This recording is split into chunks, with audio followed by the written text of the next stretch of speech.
I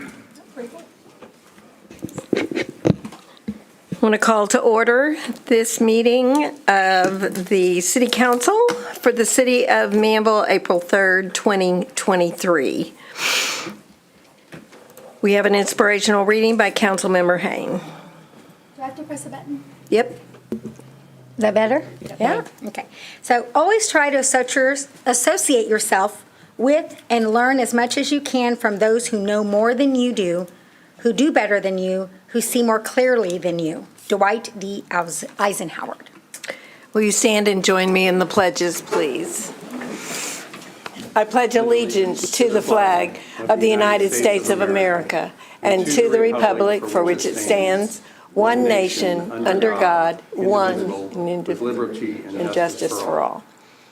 And to the Texas flag. Honor the Texas flag. I pledge allegiance to thee, Texas, one state, under God, one and indivisible.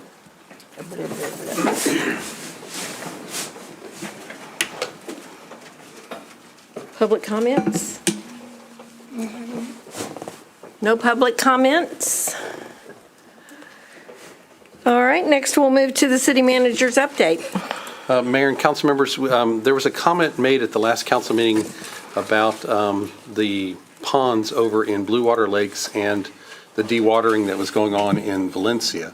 And one of the things I asked Dan to do is to get in touch with Valencia's engineer, and Dan could provide sort of a brief update about that as well. Sure. Good evening. So we did check with Russ specifically and with their engineers just to make sure, number one, that they were aware of, it's hard not to be if you've driven out there. The water is significantly down in the West Pond. East Pond is still very full in Blue Water Lakes, but it is, of course, due to the dewatering that's happening in Valencia. And at first, Valencia said, well, we don't know. We don't have anything to do with, we're not the mud engineer for Blue Water and this, that, and other. Actually, you are. So it's LJA is the same engineering firm. So we reached out to them, made sure that the two were talking down the hall, as it were, because it's the same firm. As it turns out, Blue Water's engineer said that they're using this opportunity. They realize that there's a leak in their clay cap, which is why it's affecting it, because it shouldn't be, quite frankly, even though they're dewatering near it, with a clay cap around, almost like a swimming pool. If you're not going to spend the money for gunite or concrete, but it's got clay down there to prevent this kind of stuff from happening. Obviously, there's a flaw somewhere, so they're going to use this opportunity while somebody else is dewatering their pond for them to go in there and fix it.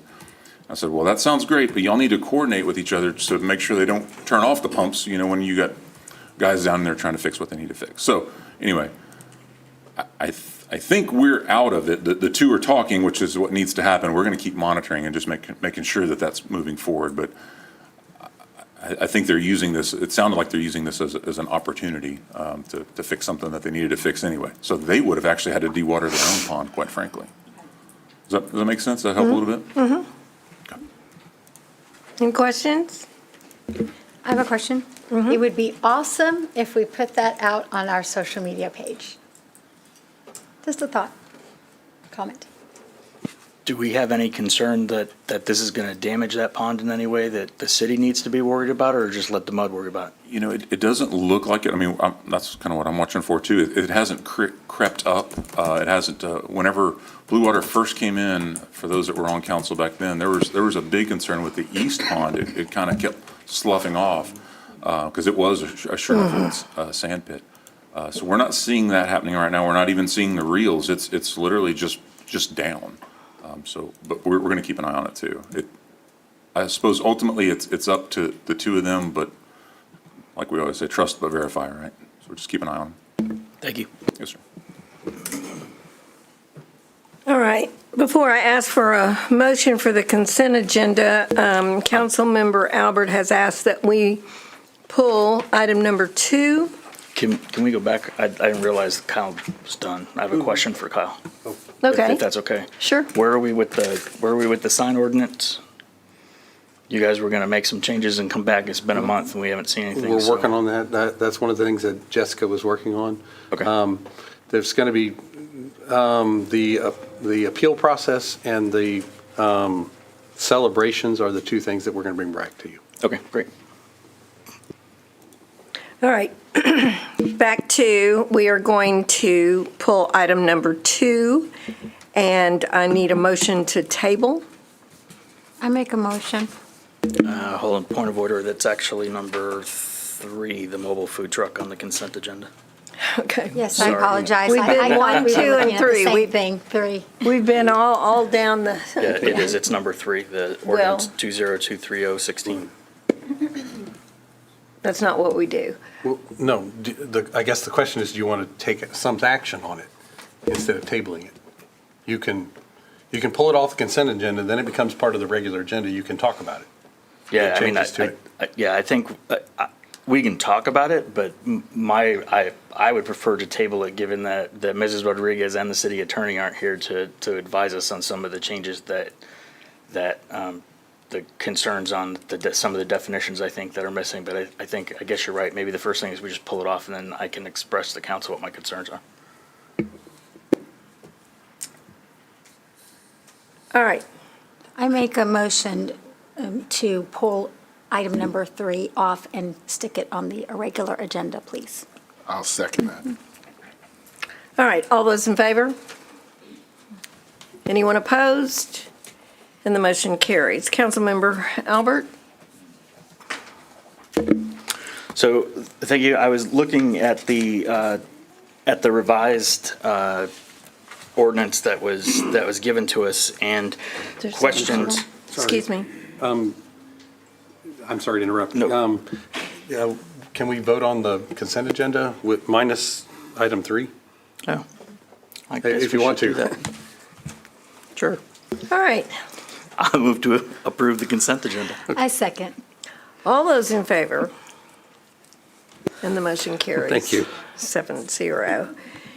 Next. Okay, thanks. So in looking at the revised ordinance that was in the packet, a couple questions kind of stood out. We didn't really define what a restaurant is, although after talking to the city manager prior to the meeting, we did find a definition under the food handler ordinance section 33.1. So the question is, do we want to rely on it or do we want to adjust it? We didn't define how to measure the 100 yards, and my concern is in the absence of a distance of defining what the measurement is, somebody might make the argument it's property line to property line, and which would mean that, in my view of the ordinance, that we would not be allowed to have a food truck even here at City Hall, because if it was property line to property line, too close. And again, at the high school, property line to property line would make it too close to a number of restaurants. So I think it would benefit us to clean that up. And lastly, and I'm sorry I don't have this specific section, but we did clean up, in the ordinance, we did clean up one section that fixed the sunlight or sun up to sundown, but there's an existing section that it was not corrected in the ordinance that we were given, so we'll need to go back there and find that section and correct that one as well. So, I mean, granted, we could probably talk about what those changes look like and amend it now, but personally, I would feel more comfortable having Mrs. Rodriguez and the city attorney here when we do that. Thank you. Mayor? Yes. May I add that I agree exactly with that. I have a few questions about definitions, and to add to what Councilman Albert was suggesting, I had somebody in the business community ask about commissary and what that meant. So I think we might need our attorney and Jessica to come in and tell us what that means. Something about, and I'm looking at past notes, about having a food truck that already has a restaurant in the city and then being able to rely on each other for commissary, like there's a definition for that I think we might need to clear up. Being licensed as a commissary is something. Commissary. Commissary. I'm sorry, I might be saying That's that okay. wrong. Hey. But I think we're going to need some clarity, as we do have establishments here that do have food trucks, and we want to make sure that they can run their business and have that separate part of the business, and that might need some legal clarity as well. So along with some of the concerns about definitions that Albert has. Okay, that's good. We're getting there. I also want to mention at this time that Mr. Lauren Smith is here for, to sit in for Bobby today for, legal, keep us in line. But I do understand that you want Jessica here as well and the hometown team, but I wanted to let you know. And Bobby has much more familiarity. Yes, but. And that was my thought. He's going to keep us out of trouble at the table, but he's not Exactly. intimately familiar with the ordinances. Exactly, but I wanted to make the entire table aware that, thank you very much for being here. We appreciate you, and don't hesitate to call out if need be. All right, now we'll just, So I'll make a motion to table the mobile food truck ordinance. I'll second. all those in favor? All those opposed? Motion carries 7-0. Thank you very much. And now we move to the regular agenda. Consideration and possible action to approve an interlocal agreement between the City of Manvel and Brazoria Drainage District Number 4 to backfill all or a portion of the previously mined sand pit on County Road 58 to provide for additional stability and protection of adjacent properties and roadway. Mayor and council members, we were contacted by Brazoria County DD4 out of Pearland, the drainage district, about the possibility of, if you have seen the work that they've done on the smaller sand pit at the corner of the intersection of County Road 58 and County Road 90, that was a mined sand pit as well. They've gone back in with clean fill and sort of filled in the sides, sloped the edges. They contacted us, and Dan talked with Lee Bloomer with the drainage district, and Dan can tell us a little bit more about that as well. We have an interlocal agreement that DD4's board has already approved, and asked to do about that with y'all. First, I want to address some of that language. It's scary language because that some or all, obviously we're not going to let them fill in our entire sand pit because it's still a beautiful, beautiful sand pit up there. But it was dug as a sand pit. The walls are not nice and sloped, and it's, if we're not careful, those sand pits can walk, if you will, towards the property lines, and we don't want that to happen any more than it may have happened. So what we specified in there is that they'll go, I guess that's 1.01B in the agreement itself, that there would be a minimum perimeter berm width of 100 feet from the property line to the top of the bank, and then it won't exceed 200 feet. So there's basically a 100-foot swath that they can have. So it's going to be very similar to our pond on Jordan, that design where there's a 100-foot perimeter around the entire thing. So once they've put in that amount of material, compacted it, sloped it and everything, germinated it, whatever needs to happen, then that's it. We're not going to fill in any more of the pond because hopefully the city can use that at some point. It's really not usable as well. It's used, as we all know. But, we want to perhaps make that an amenity at some point in the future. And this would, actually, it helps us and it helps them, because if we were to bring in all that dirt, my goodness, it would be extremely expensive. They need a place to put it. We have a place for them, so. I don't know exactly how long it will take. That'd probably be the next question. We don't know. It's just sort of as they have dirt available, then they'll be bringing it in, just kind of building up the perimeter. Okay. Any discussion, questions? It's not costing us anything? Not even fuel. So, Outstanding. beautiful, I make a motion to approve. I'll second it. All those in favor? Motion carries 7-0. Thank you. Consideration and possible action to approve ordinance 2023-0-17, an ordinance authorizing issuance of $34,495,000 City of Manvel, Texas combination tax and revenue certificates of obligation, Series 2023, prescribing the terms and conditions thereof, providing for the payment thereof, making other provisions regarding such certificates and matters incident thereto, and authorizing execution and delivery of a paying agent registrar agreement.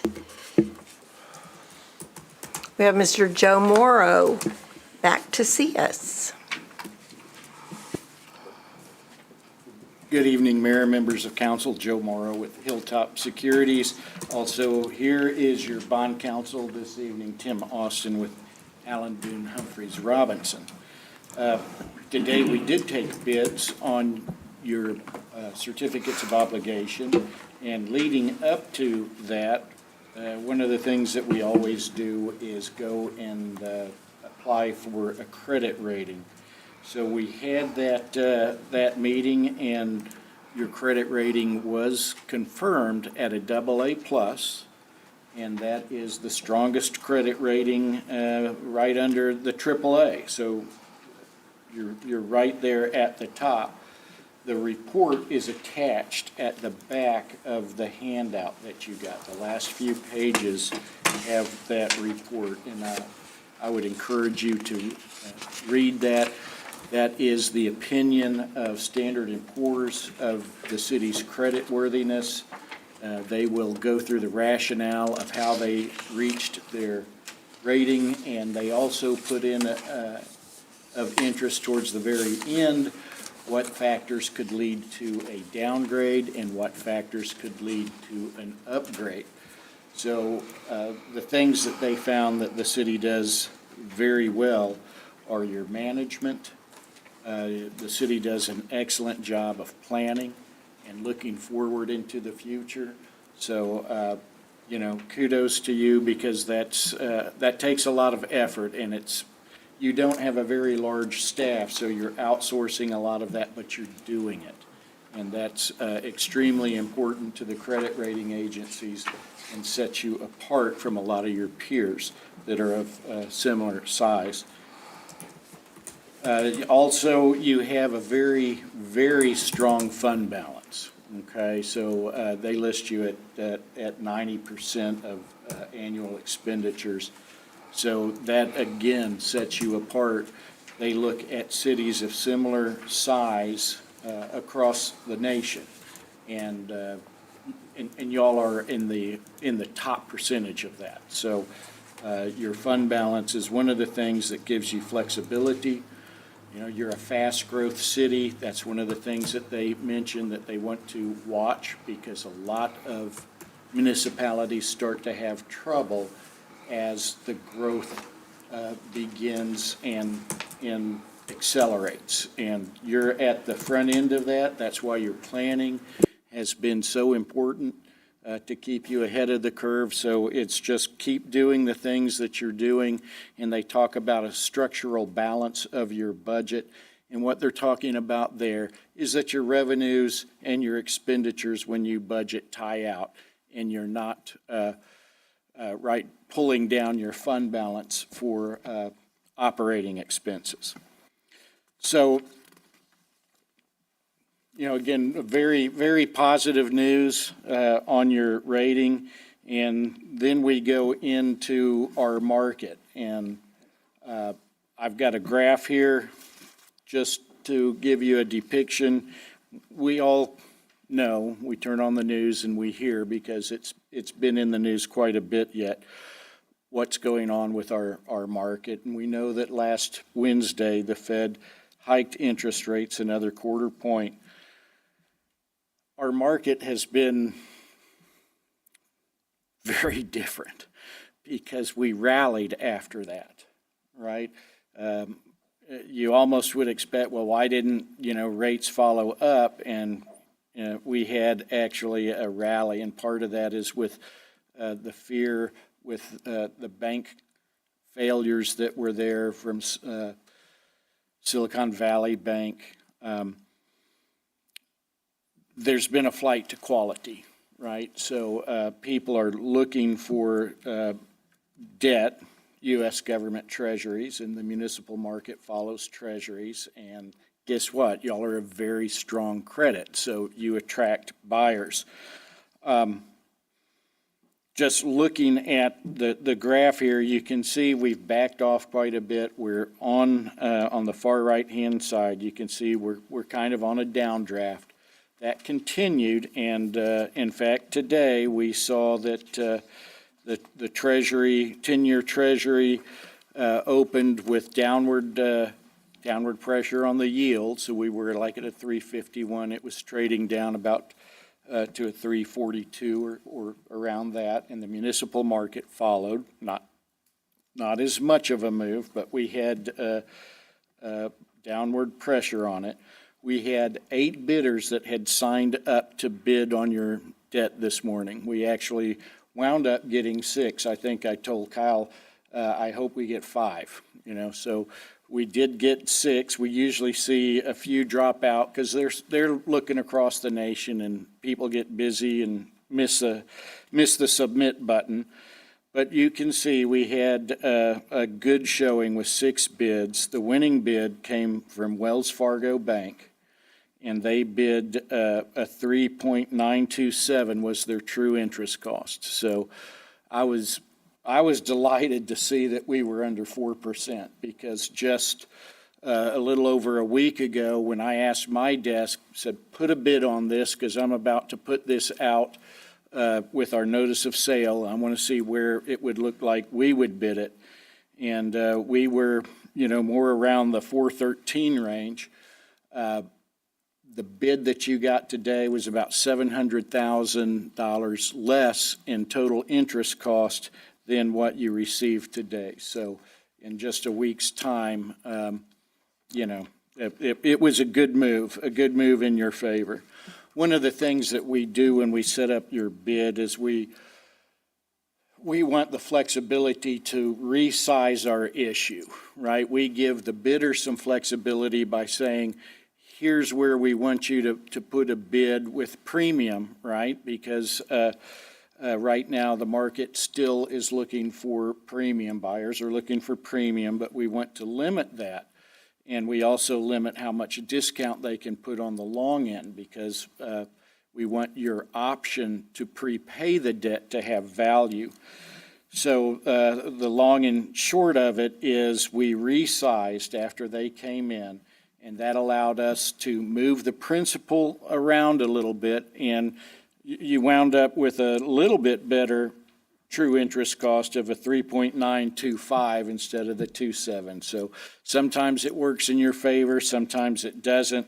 But if you look at the following page, I did put in, behind the bid tab, I did put in a debt service schedule so you could see what your annual payments are going to be. So this year, you'll have a payment of about $1,210,000. That will slot in and match your budget. So that's one of the things that we were looking for. We wanted to be sure that we levied debt that would match what your budget had in. So when you go again next year, you won't have any issues with Senate Bill 2.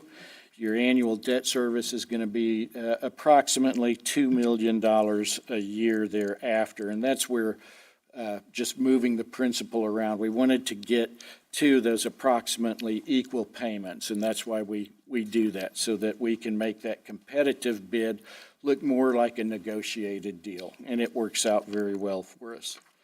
So that is the results of your sale. I'm very happy for you. I didn't think we'd, when I saw we did have 2 under 4%, that was a good deal. And you can just, if you just look at the bids, you had 2 that were under 4, so 2 really aggressive bidders who really wanted your bonds. The other 2, a 403, a 404, and then the other 2 behind them, a 413. So everybody, was seeing the debt pretty close to the same way, or the market rather, and trying to price it to the best of their ability to win. You had a good showing with the number of bidders and the quality of bidders. We had a lot of national bidders that were showing up to put in a bid on this, like a Wells Fargo, a JP Morgan Chase, a Baird, a Raymond James. Those are all big bidders that come in for high credit quality like this.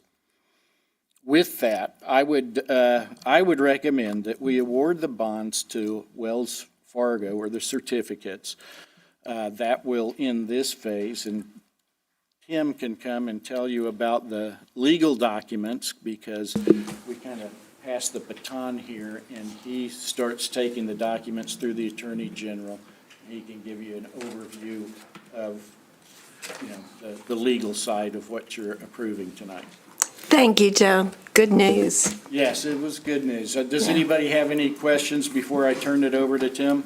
I do, and I don't know if it's a Kyle question or a Morrow question, but the ordinance was originally 34.5 million, but the amortization schedule that you gave us ahead of this meeting is 33.5. It's about 950 short of what we originally were told. Why?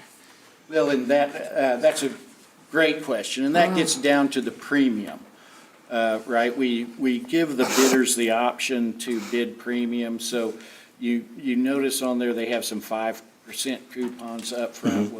Well, they're selling those, generating a yield lower than that, like, let's say 2-3% as it goes. So what happens is people are paying more than the par.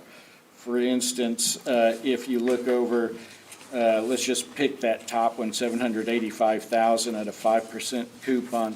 That's actually yielding, down around a 2%. So they're not paying the principal amount, they're paying more. And so what that does is generates more proceeds. That doesn't always show up in principal. It shows up, in this case, in interest rate.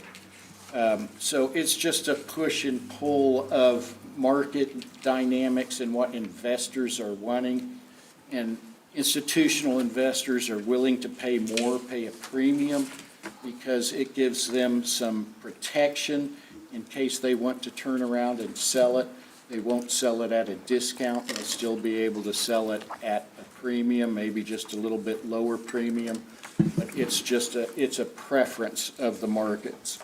And we still are putting into your construction fund $35 million. Okay, that answers the question. I just want to make sure that we weren't shorting the project's $1 million. Yeah, we're not shorting your Okay. construction fund, no, sir. All right, No. that takes care of it. Thank you. You gotta be careful when you ask Joe a question, he might just answer it. Yeah. He'll be here till morning. Anyway, I always learn something from Joe. So here I am, assuming that you want to go ahead and sell these certificates. There is an ordinance that would accomplish that Tammy has provided to you. What it doesn't have in it, because we didn't know what they would be until very recently, is the final numbers that you're approving from Wells Fargo, which is what you were just talking about. So we'll adjust that in the final version of it, so the 34,495 will be the actual number, and the interest rates and so on will be plugged in there as well. So I will go through this very briefly on the understanding that you'll stop me if you have any questions, and I'll be more than happy to answer in at whatever level of detail you would like. But these are certificates of obligation. The notice was published with the requisite period of time prior to this, that we intended to sell this debt, and there had not been a petition provided to the city secretary that would stop us from being able to sell it on this basis, so we can go forward. What this does, I'm not going to go through every section. What it does is authorize the sale of these obligations to Wells Fargo. It approves the bid form that they have provided. It says that you will use them for the purposes that you published notice of, which you're well aware of: City Hall expansions, police station facilities, public works building, and so on, and for no other purposes, and that the certificates will be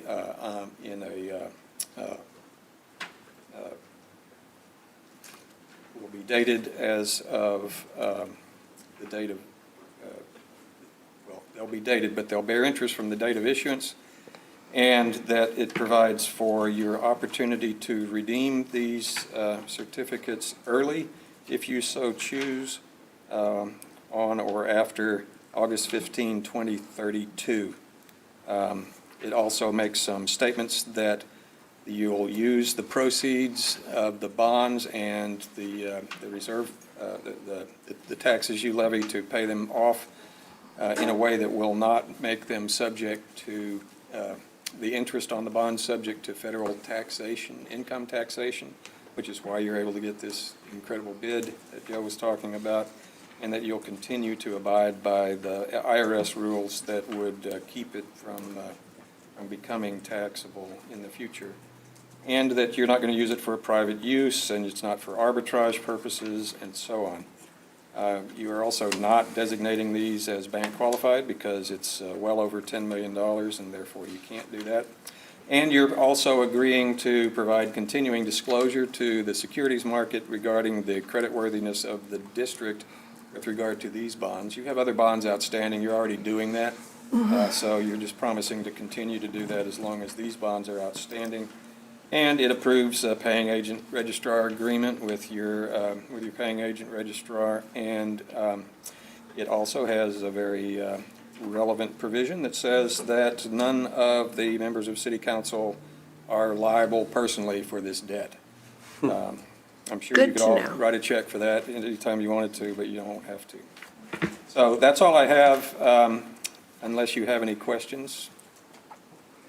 Have any questions?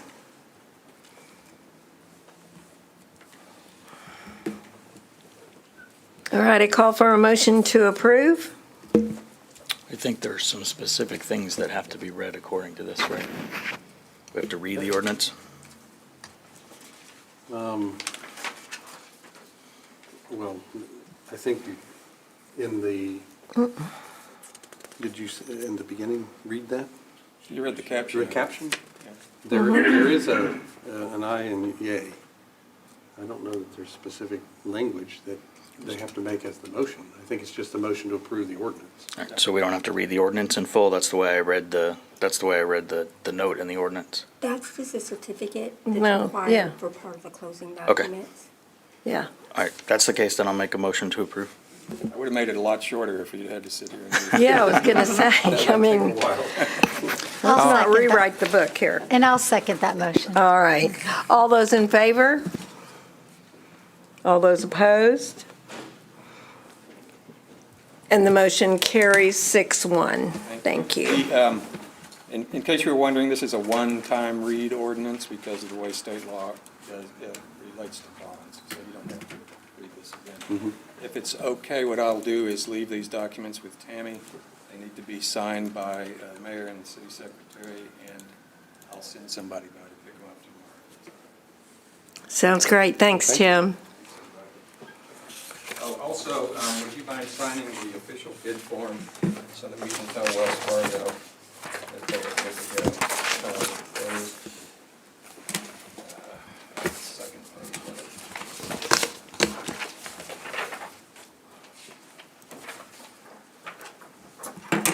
There.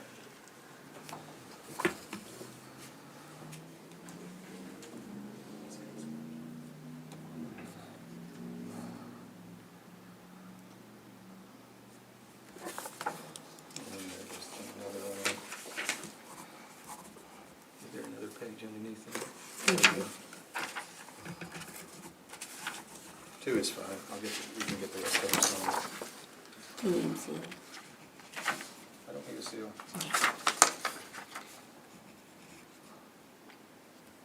Well, if you've got more, we got nothing else on the agendas. Well, I can just hang around if you We do. can, do you want us to sign these others? Yeah. Okay. Let's just make it official.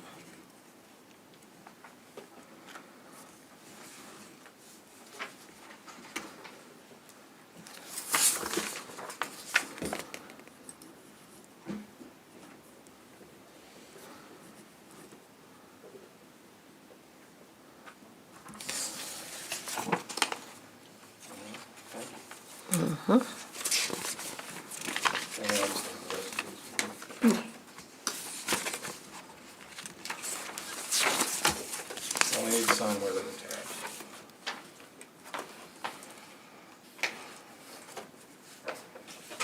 Thanks, everybody. Thank you.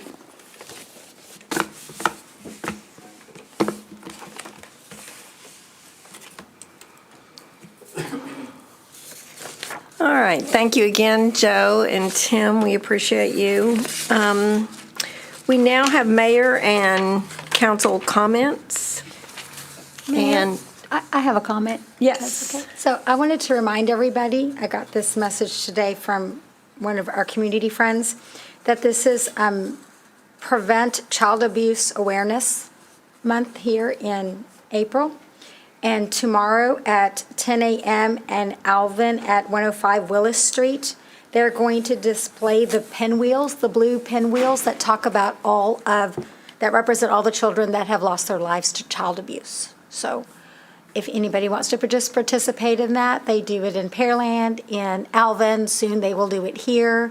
And it's sponsored by the Brazoria County Alliance for Children. So if anybody wants to just go and participate in that, it's a very somber event, but very important to be aware of the child abuse problem we have just in our county versus the area. Thanks. all right, thank you. I have a few things. First of all, I would like to single out our council member, Mr. Ed Perry.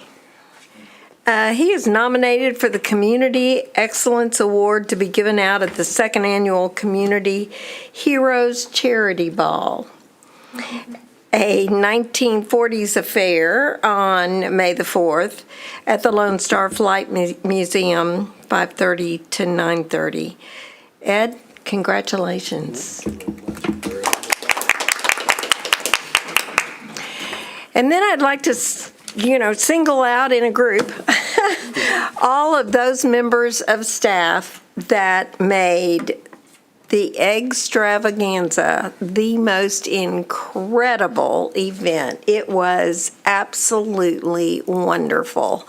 I went cruising around there and had grandchildren there, and it was unbelievable how wonderful it was. I mean, I kind of knew, I shouldn't say unbelievable, because Tammy and Alyssa were in charge of, putting things together, and Brooke was in charge of putting it out there to the public.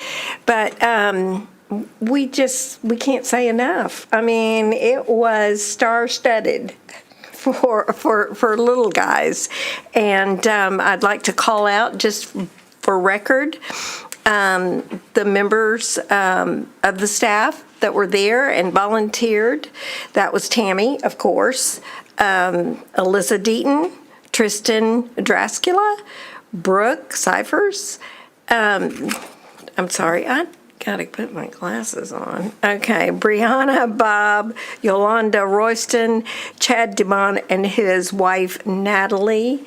Garrett Linscomb as a very special Easter bunny, who had to take his costume off for a while because it was about to expire under there.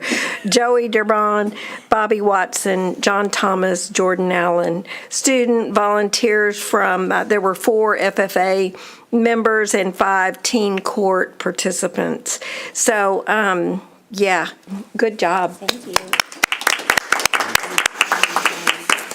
All right, and then lastly, I'd like to just remind everybody that tomorrow, April the 4th, they have the Alvin Manvel Local Election Candidate Forum, and there's a schedule of events.